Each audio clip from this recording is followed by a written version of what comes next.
इस समय हम नए नियम से मत्ती रचित सुसमाचार और उसका 21वां अध्याय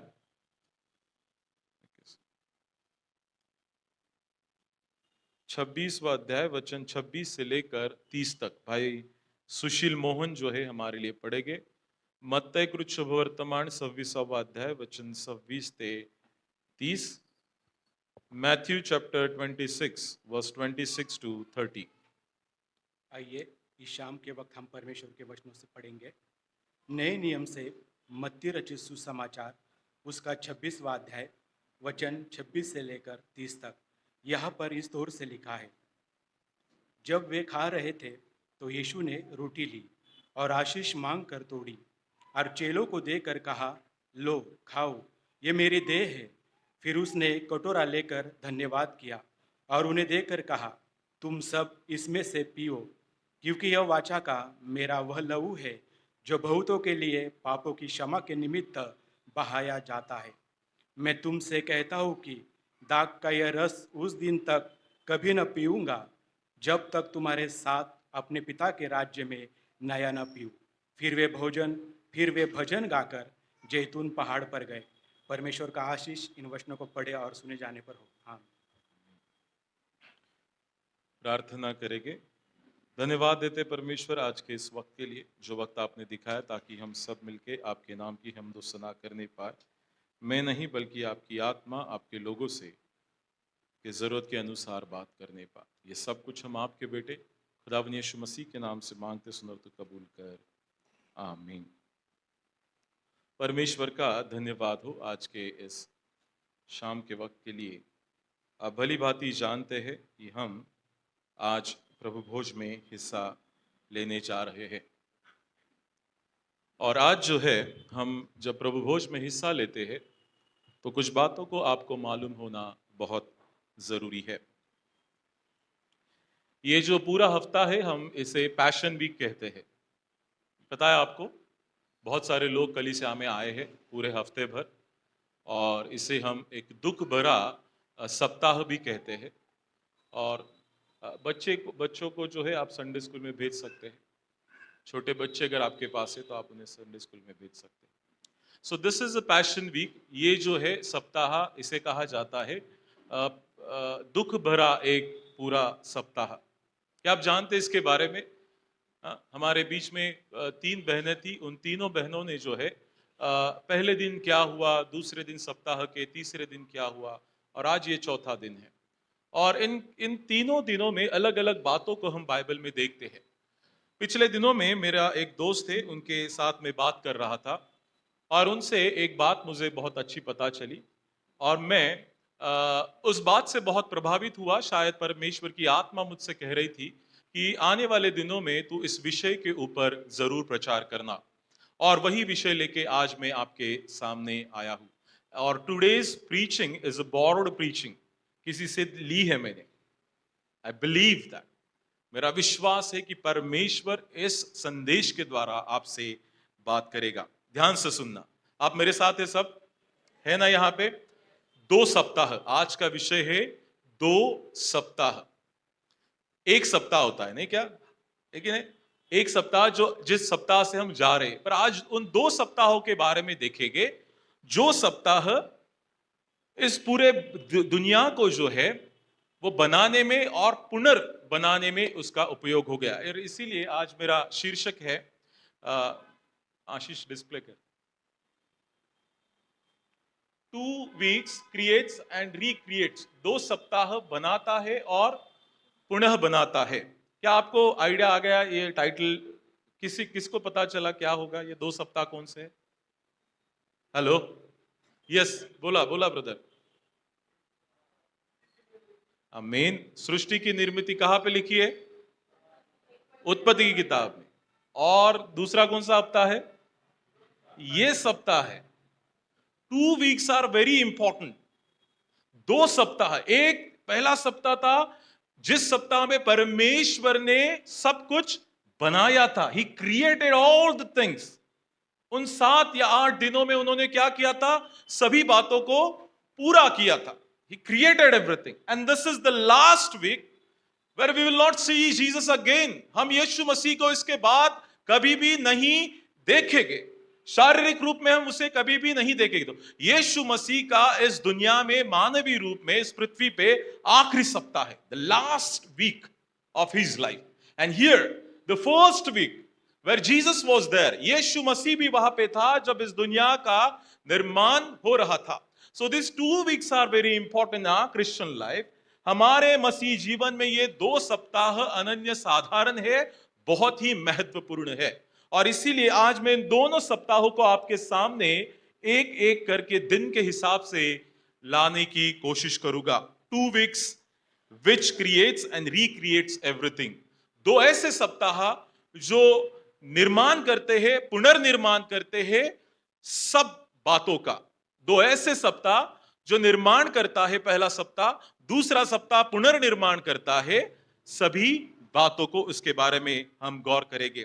A week that create life in the world and a week that recreate the life in the world. पहला सप्ताह जो है वो इस दुनिया में जीवन को लेके आता है. मानव कब आया? लेकिन आदम जो है उसकी उत्पत्ति हुई, परमेश्वर ने श्वास को फूका और आदम जीवित हो गया, जीवधारी प्राणी हो गया, जीवित हो गया. तो आदम के बारे में हम देखते हैं कि जो पहला सप्ताह था उसके 6वें दिन जो है परमेश्वर ने मनुष्य को निर्माण किया. सो जीवन इस दुनिया में आया एट द एंड.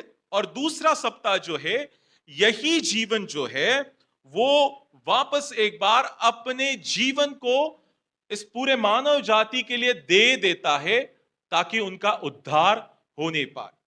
एक सप्ताह जीवन इस दुनिया में आता है और दूसरा जो सप्ताह है उसमें वो अपना जीवन दे देता है तुम्हारे और मेरे लिए और कईयों के उद्धार के लिए. पहला दिन, इस पृथ्वी पर का पहला दिन कैसा हुआ? Genesis chapter 1 verse 1, 2 and 3. उत्पत्ति किताब उसका पहला अध्याय 2 और 3. मैं वापस शुरुआत से पढ़ूंगा. आदि में परमेश्वर ने आकाश और पृथ्वी की सृष्टि की. पृथ्वी बेडोल और सुनसान पड़ी थी और गहरे जल के ऊपर अंधियारा था. ध्यान से सुनना, गहरे जल के ऊपर अंधियारा था तथा परमेश्वर का आत्मा जल के ऊपर मंडरा रहा था. तब परमेश्वर ने कहा उजियाला हो, तो उजियाला हो गया. सो this is the first day. परमेश्वर ने क्या किया? अंधकार में प्रकाश को लेके आया. परमेश्वर ने अंधकार को प्रकाश में लेके आया. The very first day God brought light into the darkness. God brought light into the darkness. Yes, धरती पर जो है, पृथ्वी पर पूरी तरीके से क्या हुआ था? अंधकार छाया हुआ था. पर परमेश्वर ने क्या किया? इन तीनों ने क्या किया? इस पृथ्वी पर, इस अंधकार भरे दुनिया में वो क्या करके आया? प्रकाश लेके आया है. और मत्ती रचित सुसमाचार हम देखते हैं 21वें अध्याय में यीशु मसीह की यरूशलेम में क्या है? विजय की एंट्री है, ट्रायम्फ एंट्री. आप निकालिए मेरे साथ मत्ती रचित सुसमाचार उसका पहला 21वां अध्याय और उसके पहले वचन में अगर हम देखते हैं तो वहां पे टाइटल क्या दिया है? यरूशलेम में विजय प्रवेश. हाँ, ध्यान से सुनना, मैं कनेक्ट करना चाह रहा हूं. जैसे उत्पत्ति के पहले सप्ताह में क्या हुआ? परमेश्वर ने अंधकार भरे दुनिया में प्रकाश को लेके आया. नाउ लिसन, ध्यान से सुनना. यरूशलेम एक ऐसी जगह बन गई थी जहां पे अंधकार और पाप इतना बढ़ गया कि जैसे ही वो यरूशलेम में आया, मान लो वो उस अंधकार भरे, पाप भरे उस देश में या दुनिया में एक प्रकाश बन के he entered into the land where the sin and darkness was prevailing. अंधकार उस नगर में छाया हुआ था और वो कहते होसाना होसाना, धन्य है जो परमेश्वर के नाम से आते, हमें बचाओ, हमें बचाओ, इन रोमी साम्राज्य से बचाओ. Save us, Lord Jesus Christ saves, आम्हाला वाचवा. और उसका दूसरा अर्थ यह भी होता है कि we are in the darkness, in the land of darkness. हम उस पाप भरे दुनिया में है, हमें बचाओ. And here Jesus comes with the triumph entry. Yeshu Masih विजयशाली उस साथ आता है और मान लो इस यरूशलेम के अंधकार में प्रकाश लेके वो वहां पे आता है. मेरे प्रिय, my dear people of God, परमेश्वर के पहले लोग, परमेश्वर के प्रिय लोगों, दोनों सप्ताह बहुत ही महत्वपूर्ण है। पहले सप्ताह में वो अंधकार भरे दुनिया में प्रकाश लेके आया, और यहां पर जो दूसरा सप्ताह है वहां पे यीशु मसीह अंधकार भरे यरूशलेम में एक प्रकाश बन के जा रहा है। मेरे प्रिय, we compare to this weeks, हम इन दोनों की तुलना कर रहे हैं। Now Jesus is the light of the world, Jerusalem is the city with the full of darkness in it, Jesus brought light into it. जो अंधकार भरा यरूशलेम में था, यहां पे यीशु मसीह जो है एक प्रकाश का कारण बन गया। My question is, the very first question is to you: do you give entry to Jesus Christ in your life? If your heart, if your mind, if your soul is full of darkness, जर तुमचं मन, अंतकरण पूर्णपणे अंधकारानं, पापानं भरलं असेल, तर ख्रिस्त म्हणलेल्या त्या देवाच्या पुत्राला तुम्ही तुमच्या हृदयामध्ये जागा देणार का? तुम्ही त्याला एंट्री देणार का? त्याला म्हणणार का तू ये? जसं यरूशलेमेमध्ये तो प्रकाश बनून गेलेला आहे, तसं आमच्यातल्या प्रत्येकाला अजूनही गरज आहे की आमचं हृदय जे अंधकारानं भरलेलं आहे, पापानं भरलेलं आहे, आम्हाला येशू ख्रिस्त त्या हृदयामध्ये अजूनही येण्याची गरज आहे. लक्षात ठेवा. Very first day of the creation, Lord brought the light into the darkness. हमारा क्या जीवन उस अभी भी अंधकार से बुरा हुआ है, तो हमें यीशु नाम का एक व्यक्ति चाहिए जो तुम्हारे जीवन में अभी भी अंधकार को हटाकर प्रकाश को ला सकता है. 2 weeks आर वेरी इंपॉर्टंट, इसीलिए इसे पैशन वीक कहा जाता है. म्हणून याला आपण महत्व देतो. म्हणून तुम्ही बघा, बाकीच्या चर्चमध्ये ते एक दिवस सुद्धा चुकवत नाही हा शेवटचा आठवडा. और ये इसीलिए इतना महत्वपूर्ण है, और इसीलिए हमें भी जो है इसके महत्व को जानना बहुत जरूरी है. पहले दिन परमेश्वर ने अंधकार में उजियार लेके आया. यहाँ पे सप्ताह का पहला दिन है, और यहाँ पे यीशु मसीह जो है वहां पे यरूशलेम में ट्रायम्फ एंट्री कर रहा है, विजयशाली एंट्री कर रहा है, और उसमें दाखिल होता है अंधकार भरे यरूशलेम में एक प्रकाश को लेके. और ये यहाँ पे यीशु, और पहला दिन जो है खत्म हो जाता है. दूसरा दिन, डे 2, दूसरे दिन में क्या होता है? वचन 6 से लेके 8 तक, डे 2. फिर परमेश्वर ने कहा, जल के बीच में एक ऐसा अंतर हो जाए जो जल को 2 भागों में बांट दे, या दल के 2 भाग हो जाए. तब परमेश्वर ने एक अंतर बनाकर उसके नीचे जल और उसके ऊपर जल को अलग कर दिया, और वैसा ही हो गया. और परमेश्वर ने उस अंतर को आकाश कहा. तथा सांझ हुई, भोर हुई, और दूसरा दिन हो गया. है की नाही? दुसऱ्या दिवशी देवाने काय केलं? खालचं पाणी खाली आणि वरचं पाणी वर. परमेश्वर ने इस पानी को क्या किया? अलग कर दिया. पृथ्वी का और ये जो आकाश है उसको अलग कर दिया, दोनों को अलग कर दिया. और उसके बीच वाला जो भाग है उसको क्या कहा उसने? आकाश कहा. नाउ लिसन, ध्यान से सुनना. Water was separated. God make chaos into right thing. Water form making things clean and pure. देखो, परमेश्वर ने दूसरे दिन क्या किया? पानी को 2 भागों में बांट दिया. ठीक है, पानी को क्या किया? 2 भागों में बांट दिया. अब ये पानी किस बात को दर्शाता है? Why we use water? To clean. पाण्याचा उपयोग काय आहे? एखादी गोष्ट जर घाण झाली असेल तर त्याला आम्ही काय करतो? शुद्ध, स्वच्छ करतो. पाण्याचं दुसरं काम काय आहे? शुद्ध करणं. परमेश्वर क्या करता है? दूसरे दिन इसी पानी को 2 भागों में बांट देता है.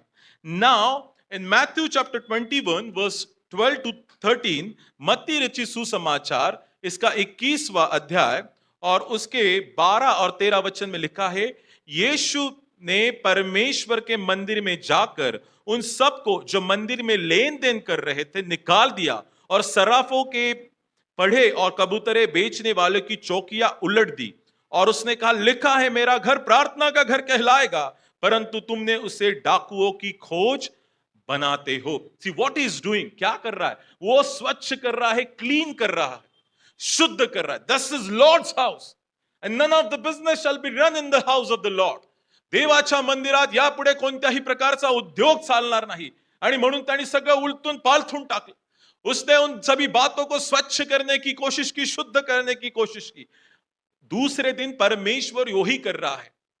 दूसरे दिन परमेश्वर इन दो पानियों को अलग कर रहा है, और ये पानी जो है शुद्धता को दर्शाता है मेरे प्रियो। और फिर हम देखते हैं God separated Holi from unholy, और परमेश्वर जो है अशुद्धता को शुद्धता से अलग कर देता है। I will give example of it. अशुद्धता को शुद्ध या शुद्धता को अशुद्धता के कैसे अलग करता है। देखो, लिखा है कि परमेश्वर ने पृथ्वी का पानी पृथ्वी पर रखा, और दूसरा पानी जो है ऊपर चला गया। बीच में क्या रखा? त्याला आपण मराठीमध्ये काय म्हणतो? अंतराळ म्हणतो।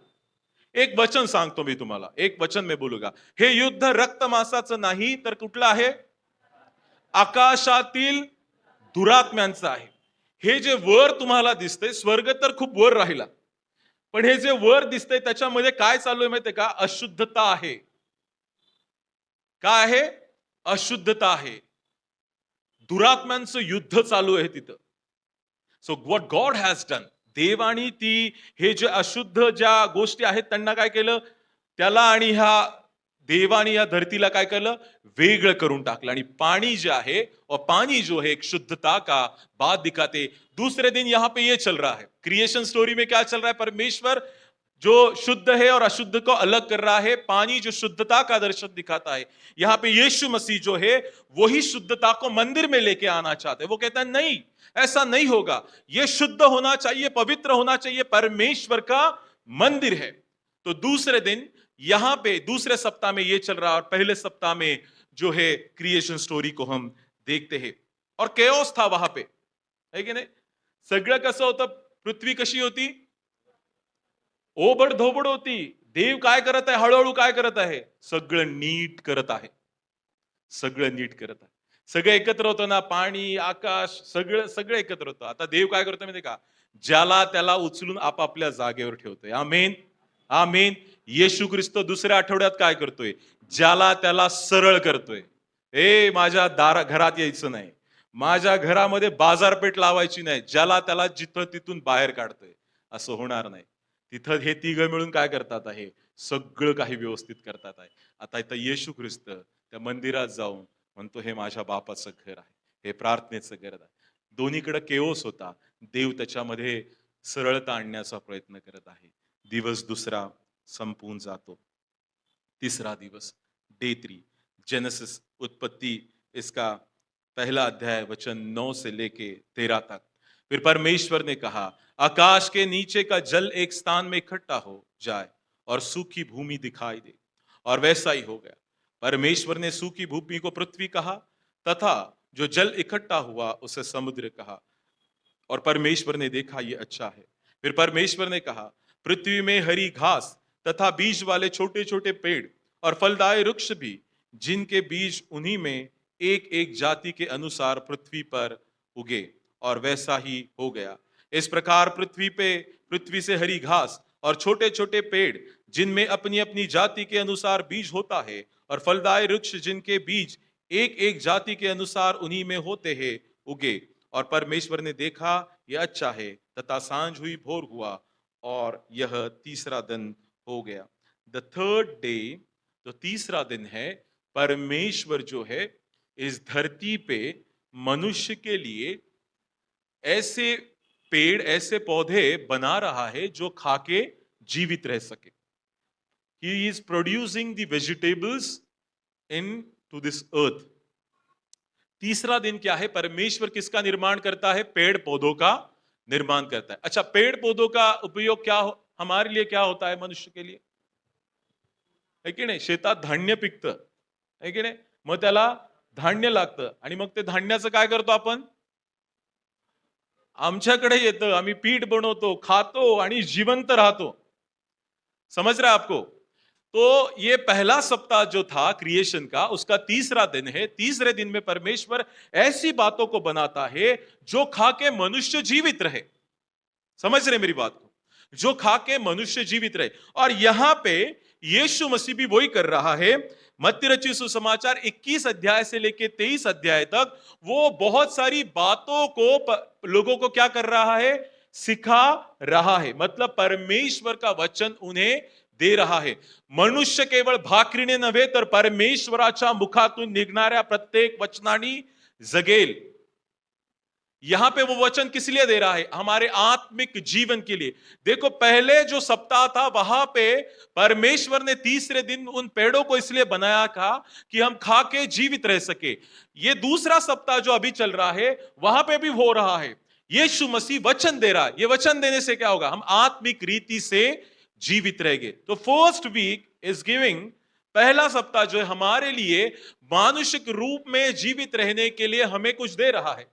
और ये दूसरा सप्ताह हमारे आत्मिकता में जीवित रहने के लिए यीशु मसीह खुद कुछ ना कुछ, मतलब उसके वचन को हमें दे रहा है। You getting my point? आप मुझे समझ रहे? ये दो सप्ताहों में हम कंपेयर कर रहे। पहला सप्ताह कितना महत्वपूर्ण था, ये दूसरा सप्ताह कितना महत्वपूर्ण है। पहली बात हमने देखी, ये परमेश्वर ने प्रकाश बनाया अंधकार भरे दुनिया में। पहले उत्पत्ति में यीशु मसीह का ये जो सप्ताह हम यहां पे इकट्ठा होते हैं, पहले दिन उसने क्या किया? यरूशलेम में उसने प्रवेश किया। जो यरूशलेम अंधकार भरा हुआ था, पाप भरा हुआ था, उसमें यीशु मसीह उजियाला बन के आया। दूसरी बात जो है, दूसरे दिन में हम देखते उसने पानी को दो भागों में बांट दिया, अशुद्धता को शुद्धता से अलग कर दिया। यीशु मसीह ने मंदिर में जाके अशुद्धता को शुद्धता से अलग कर दिया और उसने सब कुछ शुद्ध बनाने की कोशिश की। तीसरी बात जो हम देखते हैं कि परमेश्वर ने मनुष्य को जीवित रहने के लिए उन पेड़ों को, उन फलों को बनाया जो खा के मनुष्य जीवित रह सकता है। यहां पे दूसरे सप्ताह में यीशु मसीह परमेश्वर का वचन उन लोगों को दे रहा है ताकि वो आत्मिक रीति से जीवित रहे। यहां पे तीसरा दिन खत्म हो जाता है। चौथा दिन, day 4, it's a silent Wednesday, शांत एक बुधवार है। और इस दिन में क्या होता है? वचन 14 से लेके 19 तक। फिर परमेश्वर ने कहा, दिन को रात से अलग करने के लिए आकाश के अंदर में ज्योतियां हो, और वे चिन्हों और नियमों, समयों और दिनों और वर्षों के कारण हो। और वे ज्योतियां आकाश के अंतर में पृथ्वी पर प्रकाश देने वाली भी ठहरे, और वैसा ही हो गया। तो परमेश्वर ने बड़ी ज्योति बनाई, उनमें से बड़ी ज्योति जो दिन पर प्रभुता करने के लिए और छोटी ज्योति रात पर प्रभुता करने के लिए बनाया, और तारांकन भी बनाया। परमेश्वर ने उनको आकाश के अंतर में इसीलिए रखा कि पृथ्वी पर प्रकाश दे तथा दिन और रात पर प्रभुता करे, और उजियाले को अंधियारे से अलग करे। और परमेश्वर ने देखा यह अच्छा है, तथा सांझ हुई, भोर हुई। इस प्रकार चौथा दिन हो गया। ये जो चौथा दिन है, परमेश्वर उन ज्योतियों को बनाता है कि नहीं? सूर्य बनाया, चंद्र बनाया, रात पे प्रभुता करने के लिए चंद्र को बनाया, और दिन पे प्रभुता करने के लिए सूर्य को बनाया। पर इनका वक्त अलग अलग था, और इनका आना जाना ही वक्त को तय करेगा। हेलो, वेळ कशावर निर्धारित आहे? सूर्य येणार, प्रकाश देणार, मावळणार, आणि पुन्हा तो जाणार, चंद्र येणार, आणि आपल्याला कळणार आता दिवस संपूर्ण रात्र झालेली आहे। कळते तुम्हाला? तो इन दोनों ज्योतियों को परमेश्वर ने क्या किया? प्रभुता बनाने के लिए, इस पृथ्वी पर प्रभुता रखने के लिए इन दोनों ज्योतियों को बनाया है। नाउ यीशु मसीह जो है, जब यहां पे हम देखते हैं 26वां अध्याय और उसके मत्ती रचित सुसमाचार, इसका 26 अध्याय और उसके 1 से लेकर 16 तक वचन में जब हम देखते हैं, 26 अध्याय 1 से लेकर 16 तक, तो वहां पे हमें यीशु मसीह के जो अंतिम भोजन है उसके बारे में हमें दिखाई देता है। और ये जो शांत बुधवार जो हो रहा है, परमेश्वर इसके बीच में उस ज्योति को प्रभुता करने के लिए इस पृथ्वी पर भेजता है। उसी प्रकार यीशु मसीह जो है, उसको भी प्रभुता करने के लिए परमेश्वर ने इस पृथ्वी पर भेजा है। सो वो भी देखो, हम यीशु मसीह को क्या कहते हैं? Who is Jesus? Jesus is the light of the world. असेल, आम्हा सगळ्यांसाठी ही सूर्य जो आहे तो प्रकाश देणारा असेल, चंद्र जो आहे रात्रीला प्रकाश देणारा असेल, पण आमचा विश्वास आहे की आमचा देव कोण आहे? प्रकाश आहे। या जगासाठी तो प्रकाश देईल, पण माझ्या वैयक्तिक जीवनात मध्ये जे या जगामध्ये मी जगत आहे, त्यासाठी सगळ्यात मोठी ज्योती कोणती आहे? माझा देव, माझा येशू ख्रिस्त आहे. I am the light of the world. सूर्य असेल आपल्या जाग्यावर, चंद्र असेल आपल्या जाग्यावर, तारे असतील आपल्या जाग्यावर, प्रकाश देत असतील, पण खरा प्रकाश मी आहे. I am the light of the lord. और उसके बाद कहा है, उसके बाद you are the light of, आता मी, तुम्ही कोण आहात? जगाचे प्रकाश आहात. आता तो प्रकाश आमच्याकडे परमेश्वराने दिलेला, आम्ही प्रकाशामध्ये आम्ही, आमचं काय झालेलं आहे? परिवर्तन झालेलं आहे. और ये चौथा दिन भी वहां पे खत्म होता है. उसके बाद पांचवा दिन, वचन 1 अध्याय 1 और उसका 20 से आगे हम देखते, 20 से लेके 23 तक. फिर परमेश्वर ने कहा, जल जीवित प्राणियों से बहुत ही भर जाए, पक्षी पृथ्वी के ऊपर आकाश के अंतर में उड़े. इसीलिए परमेश्वर ने जाति जाति के बड़े बड़े जल जंतुओं को की और उन सब जीवित प्राणियों की भी सृष्टि की जो चलते फिरते हैं, जिनसे जल बहुत ही भर गया, और एक एक जाति के उड़ने वाले पक्षियों को भी सृष्टि की. और परमेश्वर ने देखा अच्छा है. और परमेश्वर ने यह कह के उनको आशीष दी. लिसन, परमेश्वर ने क्या किया? आशीष दिया.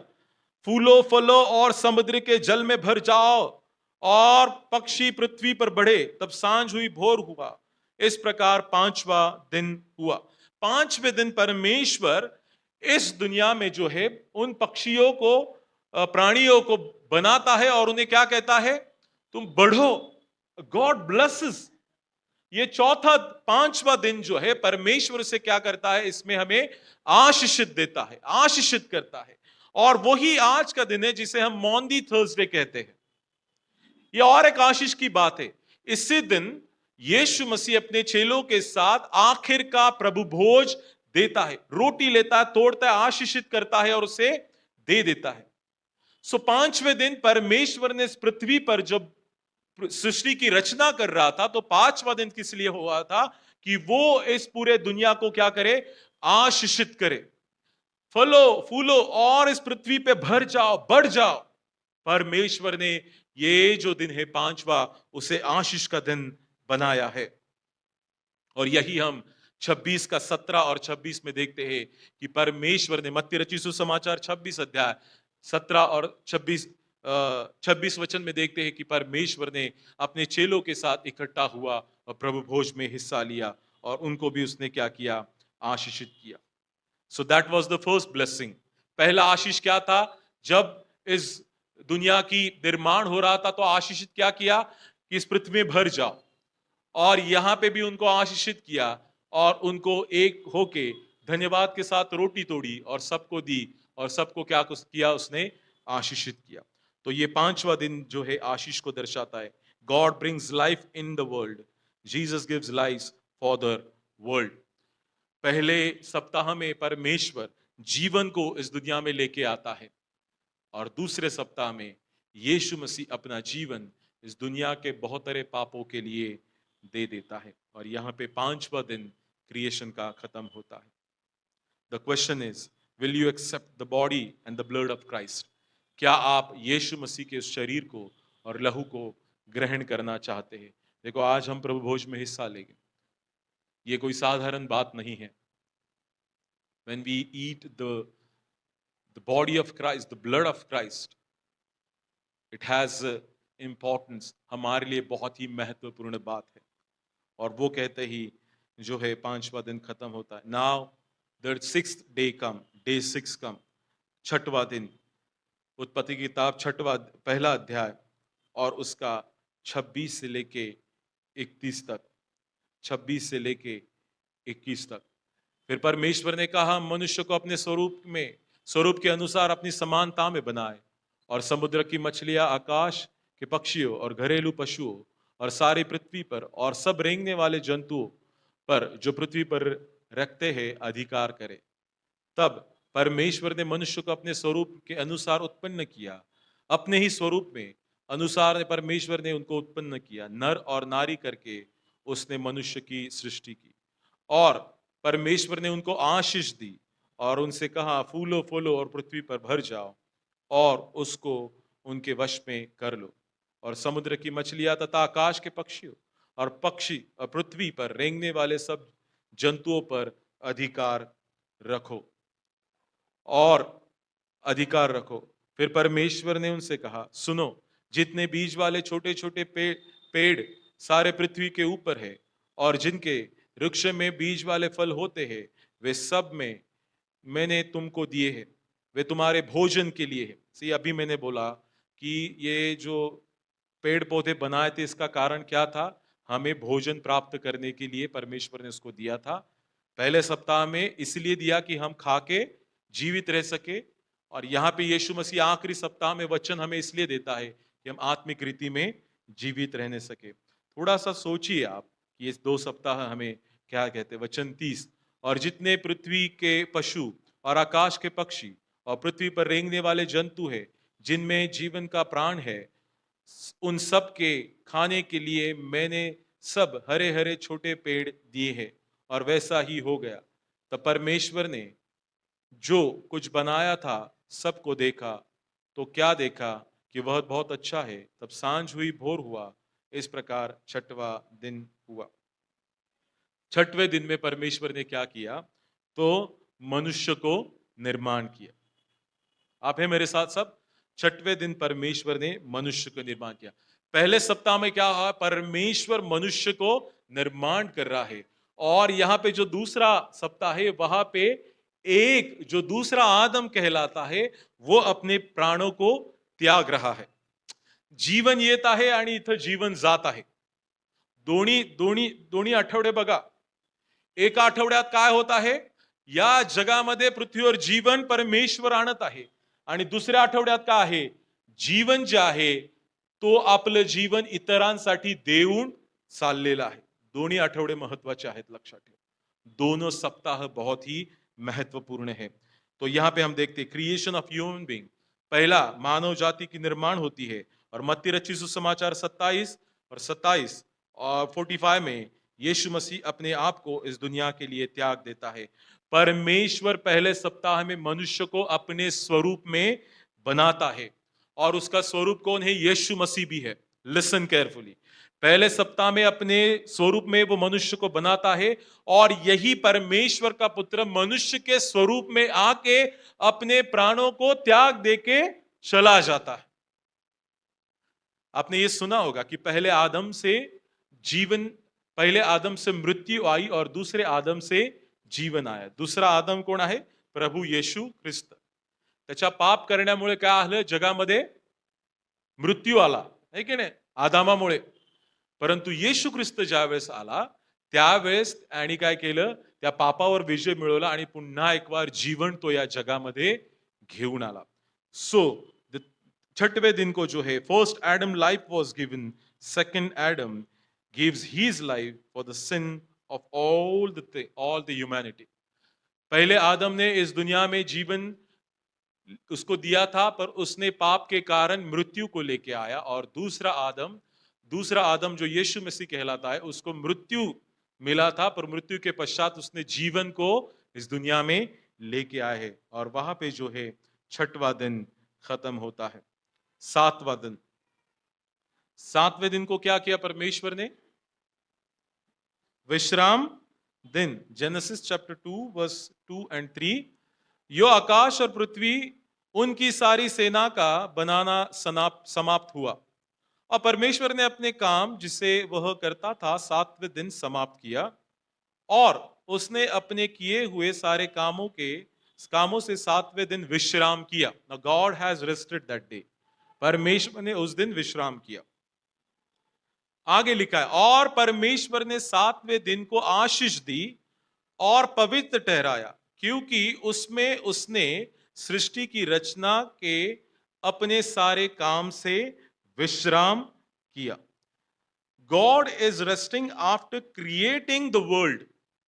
7वें दिन जब पूरे दुनिया का निर्माण किया, तो परमेश्वर ने क्या किया? विश्राम किया। अब आखिरी सप्ताह में क्या हो रहा है? परमेश्वर यीशु मसीह ने लोगों को वचन सुना के, जो जो बातें पिता ने उसे कही थी, उसको दे के उसने क्या किया? विश्राम किया। कल उस पे क्रूस पर चढ़ाया जाए, कहां रखेंगे उसको? जमीन के अंदर गाड़ दिया जाएगा। He is resting there, he has also done his work. म्हणून शेवट त्या 7 शब्दामध्ये एक शब्द, आता पूर्ण, I have finished, and here, और ये पहले सप्ताह में भी क्या देख रहे, परमेश्वर ने देखा कि अब सब समाप्त हो चुका, I have created everything, now I will take rest. Yeshu Masih क्रूस पे कहता है कि अभी समाप्त हुआ, पूरा हुआ, मैंने सब कुछ कर दिया जो मेरे पिता ने मुझे कहा था। दोनों सप्ताह महत्वपूर्ण है, लिसन केयरफुली। दूसरे सप्ताह में यीशु मसीह भी अपना काम पूर्ण करके कहता है कि अभी क्या हुआ, समाप्त हुआ, एंड ही इज रेस्टिंग। वो जो है वहां पे विश्राम कर रहा है, जैसे ये तीनों इस पृथ्वी का निर्माण करने के बाद उन्होंने विश्राम किया था। और प्रश्न ये है कि do you want real rest? क्या आप वो सही या असली विश्राम को चाहते हैं? Do you want that? है की नाही? आणि म्हणून देवाचं वचन काय सांगता, अहो कष्ट आणि भाराक्रांत जन हो मजकडे मी तुम्हास विसावा देईल, मी तुम्हाला विश्राम देईल. If you want, if you really want to have a real rest, you will find it in Jesus Christ. Amen. जर तुम्हाला खरा विश्राम पाहिजे तुमच्या जीवनामध्ये, तर तो कोणामध्ये आहे? येशू ख्रिस्तामध्ये आहे, लक्षात ठेवा. और ये कह के 7वां दिन भी खत्म हुआ. 8वां दिन भी होता है, आठवड्याचा पहिला दिवस है कि नहीं, उसके बारे में भी पता होगा, शायद आपके लिए नया होगा. 8वें दिन को हम कब बनाएंगे पता है आपको? 20 तारीख को ना, the resurrection day. He was there. वो जो है 3 दिन वहां पे क्या किया? विश्राम किया. पर विश्राम करने के बाद वो वैसे विश्राम करते नहीं रहा. ही रोज अगेन. वो वापस एक बार क्या होता है? उठता. आणि म्हणून लिहिले, आठवड्याच्या पहिल्या दिवशी या ज्या स्त्रिया होत्या त्या काय केल्या? येशूला भेटायला. First day, now new beginning is, this is what? The 8th day is symbolize the new day or new beginning, and everything is new now. पहा, जुनं ते होऊन गेला, आता सर्व काही नवं झालं आहे. मला मारण्यात येईल, गाडण्यात येईल, परंतु तिसऱ्या दिवशी मी पुन्हा उठणार आहे, असं देवाचं वचन सांगतं. 8व्या दिवशी ते झालं. परमेश्वर पिता इन तीनों ने भी जब इस सृष्टि की निर्माण की, वापस एक बार परमेश्वर कहता है, आदम आदम तू कहां है? He entered into the garden of Eden. दोनों सप्ताहों में देखे, 8वां दिन जो है परमेश्वर आदम को ढूंढते हुए एदन बाग में चला जाता है, कहता है आदम तू कहां है? यीशु मसीह यहां पे पुनर्जीवित होके अपने आप को उन महिलाओं के प्रति क्या करता है? प्रकट करता है, चेलों के प्रति प्रकट करता है. सो द 8th डे, 8वां दिन जो है वो जो है एक नएपन को दर्शाता है. आमीन. 8वां दिन जो है एक नएपन को दर्शाता है. और एक बात हो गई थी, जब यीशु मसीह ने प्राण छोड़ दिया, जब उसको वहां पे गाड़ने को जाने वाले तो मंदिर का पर्दा क्या हो गया? फट गया. पता है क्यों फट गया? क्योंकि अभी इसके बीच में कोई भी दरार नहीं आएगी. Now everybody can entered into the presence of God. आता देवाच्या समक्षतेमध्ये आम्ही काय करू शकतो? जाऊ शकतो. जो पडदा आड येत होता, आता तो राहणार नाही. तो पडदा काय झाला? मधून फाटला गेला. येशू ख्रिस्तानी काय केलं? सगळं काही ओपन करून टाकलं. नाव, अहो कष्ट आणि भाराक्रांत माझ्याकडे या, मी तुम्हाला विसावते. पहा, मी मरणावर विजय मिळवलेला आहे, तुम्ही माझ्याकडे या, मी तुम्हाला विसावत आहे. म्हणून त्या मंदिराचा पडदा फाटला गेला. आता दरी राहणार नाही. आमेन. आता तुमच्या मनुष्यामध्ये आणि परमेश्वरामध्ये दरी राहणार नाही. आणि म्हणूनच ते प्रतीक काय होतं? का त्या मंदिराचा पडदा फाटला? का भूमिकंप झाले? आता यापुढे मनुष्यामध्ये आणि माझ्यामध्ये पुन्हा एक बार ती दरार ख्रिस्त मध्यस्थ केलं त्यांनी, आणि ते सगळं काही काढून टाकलं माझ्या प्रिय. आणि म्हणूनच त्याला मेडिएटर म्हणलंय, मध्यस्था म्हणलेलं आहे. ज्यावेळेस देवाचं येणं होईल, ज्यावेळेस आमचा न्याय होईल, त्यावेळेस आमच्यासाठी मध्यस्थता करणारा तोच असणार आहे, ज्याने त्या मंदिराचा पडदा जो आहे पूर्णपणे एकमेकांपासून वेगळा केलेला आहे माझ्या प्रिय. पहले आठवड्यात, पहले सप्ताह के 8वें दिन यही हो रहा है. परमेश्वर खुद आता है आदम से मिलने के लिए, और यहाँ पे यीशु मसीह मरकर वापस जीवित होता है और वापस अपने चेलों को मिलने के लिए आता है. He goes to them, encountered with them. आणि किती दिवस त्यांना दर्शन देतो? हॅलो, किती दिवस? 40 दिवस त्यांना दर्शन देत बसतो, आणि मग तो घेतला जातो. सो ये 40 डेज जो है, इसका एक प्रश्न मैं आपको पूछूंगा, have you entered into the new creation?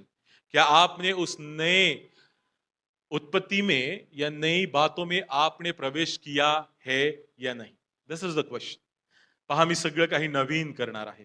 एक नव यरूशलेम खाली उतरणार आहे, देवाचं वचन सांग. Are we prepared to entered into the new Jerusalem? पहिलं यरूशलेम काय होतं? पापाने भरलेलं होतं. आणि म्हणूनच ख्रिस्त त्याला प्रकाश म्हणून तिथं जावं लागलं. आता दुसरं यरूशलेम ज्यावेळेस येईल, ते शुद्ध पवित्र काचेसारखं लख प्रकाशात येईल. मग त्या नवीन जीवनामध्ये काय मी प्रवेश करायला पात्र असेल की नाही? यू थिंक, आप विचार कीजिए.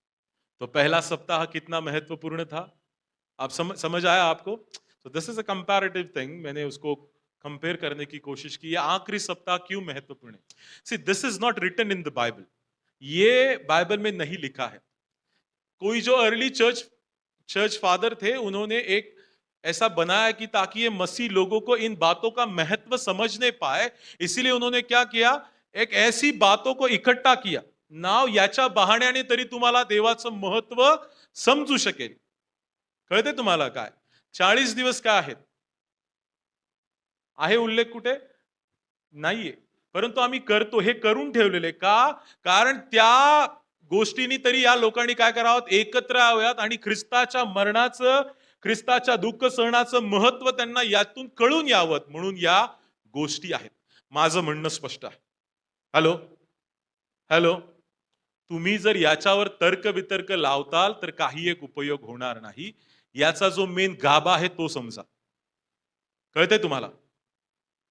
जर आम्ही ख्रिसमस कुठं लिहिलाय बायबलमध्ये, तुमचं गुड फ्रायडे कुठं लिहिलाय, हे कुठं लिहिलाय, ते कुठं, या गोष्टींवर आम्ही जर विचार करत बसलो तर धार्मिकता बाजूला राहील आणि आम्ही तर्क वितर्कवादी लोक होतो. ते सगळ्यात one of the danger in the Christianity is what? Bible college का डेंजर आहे माहिती आहे तुम्हाला? नाही का, मी बायबल कॉलेज करून आलेलो आहे. जे पाळक लोक आहेत ते पण. सगळ्यात डेंजर काय माहितीये का? हे बायबल जे आहे त्या ठिकाणी एक टेक्स्ट बुक म्हणून वापरतात. ठीक आहे, एक पुस्तक म्हणून वापरतात. त्याचं महत्व राहत नाही काही दिवसांनी. का? कारण आम्ही फक्त तर्क लावायला बघतो, आम्ही फक्त त्यातून उणिवा काढायला बघतो. हे तर लिहिलं नाही, मग हे कसं? हे तर, आणि त्याच्यामधून काय होतं माहितीये का? तुम्ही सगळ्या विश्वासामध्ये पडून जाता. विश्वास महत्वाचा आहे, लक्षात ठेवा. देव या जगात आला होता. हेलो, आया था परमेश्वर यीशु मसीह, आया था. वो हमारे लिए मरा, तीसरे दिन गाड़ा गया, वापस जी उठा. ये बात सच है. किसी चर्च फादर ने इसको एक दिन दे दिया, पर बात तो सही है. समझ रहे मेरी बात को आप? म्हणून याचा जो मेन गाभा आहे तो समजण्याचा प्रयत्न करा. या वरच्या वरच्या गोष्टींवर तुम्ही डोकं घालू नका. तुम्ही तुमच्या विश्वासात पडाल. माझ्या अगोदर जितके बायबल कॉलेजला गेले असतील, त्यातले कित्येक जण परत विश्वासात आलेले नाहीत. त्यांनी कॉल सेंटर जॉईन केलं, त्यांनी मोठमोठ्या पदांवर गेले आणि ते म्हणले की ख्रिस्त नाही, बायबल खोटं, याचे लेखक खोटे. याच्यातल्या कितीतरी पुस्तकाचे लेखकच नाहीयेत, माहितीये तुम्हाला? पण त्याच्यामुळं हे बायबल खोटं ठरणार आहे का? हॅलो, लक्ष देऊन ऐका. याचे लेखक कुठेही सापडत नाहीयेत, पण याच्यामुळे बायबल कधी खोटं ठरणार नाही, कारण हे ईश्वर प्रेरित आहे, देवाच्या आत्म्यानं प्रेरित होऊन लिहिलेलं आहे, लक्षात ठेवा. म्हणून कांद्याच्या टरखल जे असतं त्याच्यावर लक्ष देऊ नका, आतला गाभा महत्वाचा असतो, लक्षात ठेव.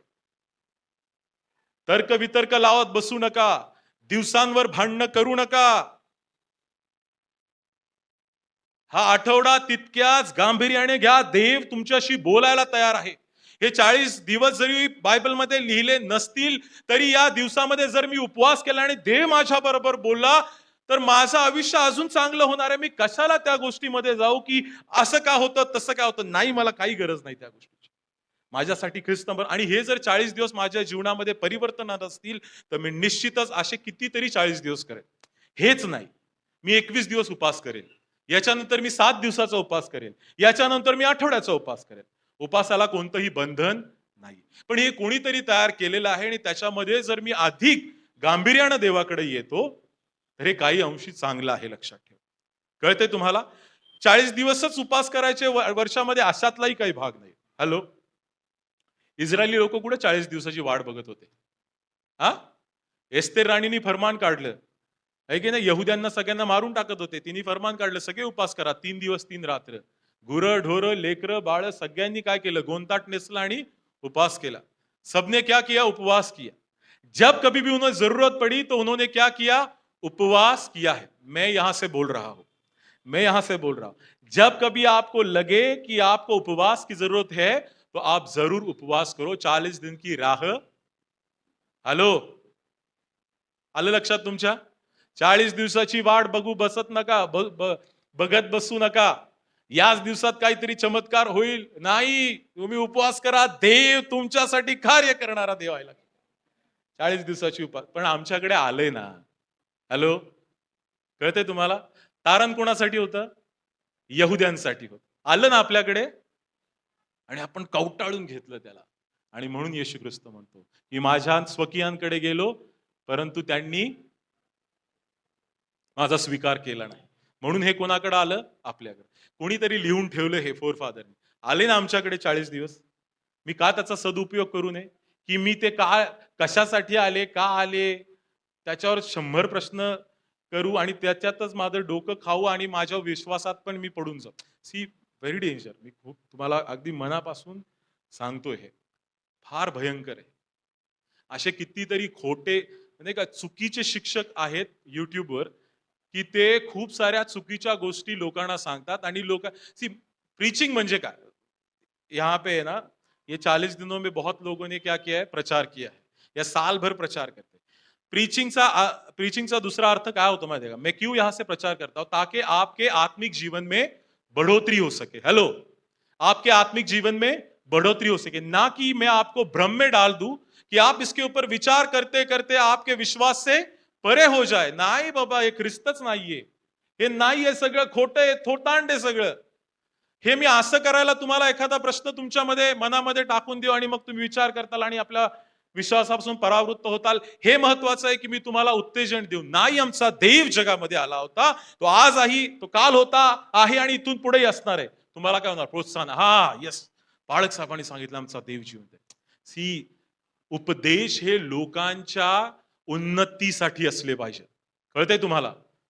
यानंतर जे कोणी देवाचा उपदेश कोणत्याही घरामध्ये देताल, जिथं तुम्हाला संधी मिळेल तिथं देताल, एक गोष्ट लक्षात ठेवा, माझ्यामुळे कोणीही विश्वासात पडला पाहिजे नाही किंवा त्याला वायफळ विचारांमध्ये मी पाडणार नाही. तर माझ्या संदेशामुळे जे ईश्वर प्रेरित आहे, त्याच्यामुळे त्याचं काय होईल? उन्नती होईल. त्याच्या विश्वासामध्ये वाढ होईल. लक्षात ठेवा. कळतंय तुम्हाला? और इसीलिए ये 7 शब्द जो है, इसके ऊपर आज हमने गौर किया है. पहला दिन, दूसरा दिन, तीसरा दिन, चौथा दिन, 5वां दिन, 6वां दिन, 8वां दिन एक बार वापस आने वाला है. आमीन. आएगा. यीशु मसीह जरूर इस दुनिया में आएगा और हम सबको इस दुनिया से लेके जाए. और नए आकाश और नई पृथ्वी को हम देखने वाले हैं. आमीन. Do you believe?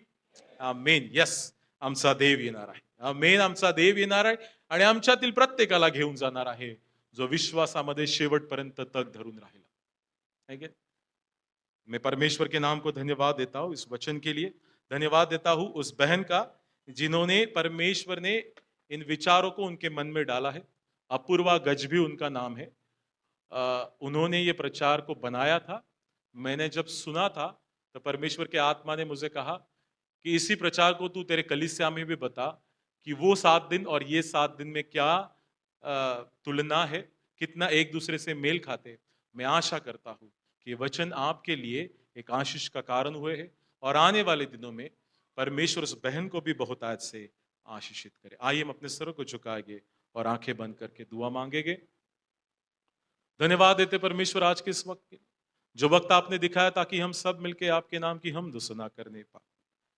आज के इस वचन के लिए हम धन्यवाद देते. वो 2 सप्ताह जो एक शुरुआत में था और एक अंत को दर्शाता है, होने पाए. इन जो 2 सप्ताह है उनका महत्व हम जान ले परमेश्वर, और आने वाले दिनों में हम ये विश्वास करें कि 8वें दिन जैसे सब कुछ नया होने वाला है, एक दिन आएगा कि हम इन नए आकाश और नए पृथ्वी को देखने वाले हैं परमेश्वर. धन्यवाद देते. हम धन्यवाद देते बहन अपूर्वा के लिए कि जिसके मन में आपने ये बात डाली और ये हमारे कलीसिया तक आने पाई परमेश्वर. इसके द्वारा हम सबको आप आशीषित कीजिए. ये सब कुछ हम आपके बेटे खुदावन यीशु मसीह के नाम से मांगते सुनर तो कबूल कर. आमीन.